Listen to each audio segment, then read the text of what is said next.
Hi everyone, आज की इस वीडियो के अंदर हम देखने वाले हैं काउंट, काउंटिफ एंड काउंटिफ्स के बीच में डिफरेंस एंड हमें वो फंक्शंस किस तरीके से यूज़ करने चाहिए।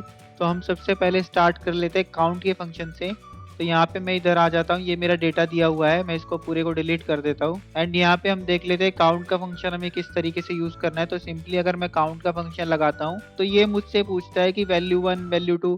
तो बेसिकली जो काउंट का फंक्शन होता है गाइस, वो सिर्फ और सिर्फ न्यूमेरिक वैल्यू को काउंट करने के लिए यूज होता है। फॉर एन एग्जांपल, यहाँ पे मैं सेल्स वाली पूरी की पूरी कॉलम सेलेक्ट कर लेता हूँ, जो कि सी से लेके सी तक है, मतलब सी की पूरी कॉलम हमने सेलेक्ट कर ली कुछ इस तरीके से।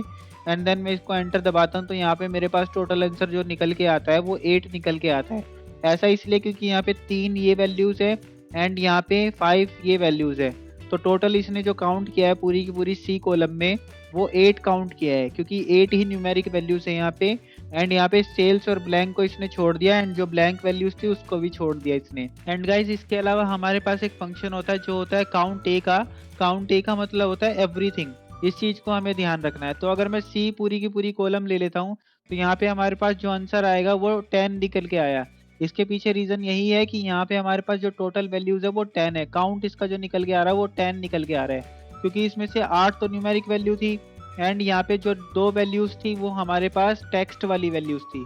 आई होप आपको काउंट और काउंट ए में डिफरेंस समझ में आ गया होगा। अगर हम बात कर ले काउंट इफ की, तो यहाँ पे हम एग्जांपल ले सकते हैं डिपार्टमेंट का। तो हमें डिपार्टमेंट में ये पता लगाना है कि ऐसे कितने लोग हैं जो एचआर डिपार्टमेंट में काम करते हैं। तो सिर्फ हम डिपार्टमेंट देख के ये भी पता लगा सकते हैं कि एचआर डिपार्टमेंट में कितने लोग काम करते हैं। तो सिंपली यहाँ पे अगर मैं काउंट कर लेता हूँ कि एचआर डिपार्टमेंट कितनी बार यहाँ पे आ रखा है, तो इनडायरेक्टली मुझे ये मिल जाएगा कि यहाँ पे एचआर डिपार्टमेंट में कितने लोग काम करते हैं। तो सिंपली हमारे पास ये आंसर आ गया है यहाँ पे कि एचआर डिपार्टमेंट में 2 लोग काम करते हैं।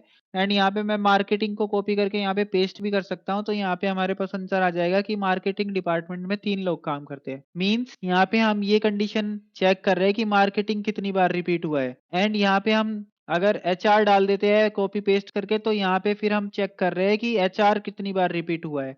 वेयर एज काउंट इफ का जो फंक्शन होता है वो मोर देन वन कंडीशन पे काम करता है। फॉर एन एग्जाम्पल, मैं यहाँ पे ये चेक करना चाहता हूँ कि ऐसे कितने लोग हैं जो मार्केटिंग डिपार्टमेंट में काम करते हैं।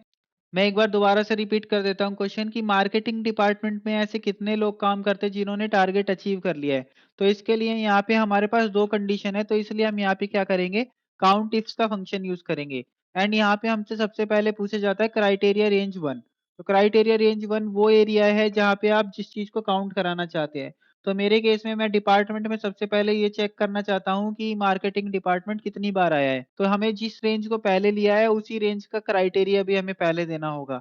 उसके बाद हमसे क्राइटेरिया रेंज 2 पूछा गया है, तो हम टारगेट अचीव की बात कर रहे हैं एंड टारगेट अचीव भी जो होना चाहिए वो यस होना चाहिए।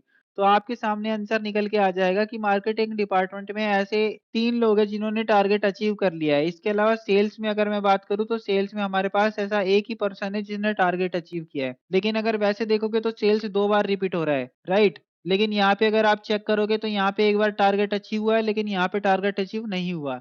तो that's all everyone, I hope आपको डिफरेंस समझ में आ गया होगा count if count and count A के बीच में। अगर आपको ये वीडियो अच्छी लगी हो तो चैनल को सब्सक्राइब करना एंड वीडियो को लाइक करना ना भूलिए। Thank you for watching everyone.